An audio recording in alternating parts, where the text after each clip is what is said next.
సౌడుది కావాలి. సౌడు ఇద్దాం చెప్తాం. చెప్పేమన్నా.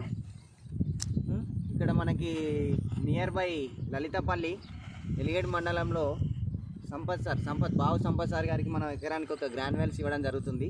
మనం ఆల్రెడీ నాటేసి 9 రోజుల నుంచి 10 రోజులు 11 రోజులు టైం అవుతుంది కాబట్టి మనం పిలకల కోసం గ్రాన్యువల్స్ ఇవ్వడం జరుగుతుంది. భూమిని సారవంతం చేసుకుంటూ పంటకి బలం ఇచ్చి ఏదైతే దిగుబడి ఎక్కువ రావడానికి రైతుకు కొంచెం లాభం జరగడానికి మన గ్రాన్యువల్స్ యూజ్ అవ్వడం జరుగుతుంది. కాబట్టి ఈ ఆర్గానిక్ ప్రొడక్ట్స్ని మనం సార్కి రెఫర్ చేయడం జరుగుతుంది. ఈరోజు మనం ఎకరానికి ఇక్కడ గ్రాన్యువల్స్ చల్లడం జరుగుతుంది. వారి గ్రోతింగ్ కానీ మట్టి ఎట్లున్నా అనేది మళ్ళీ మనకు 10-15 రోజుల తర్వాత మళ్ళీ ఒక వీడియో చేయడం జరుగుతుంది. Thank you. బెస్ట్.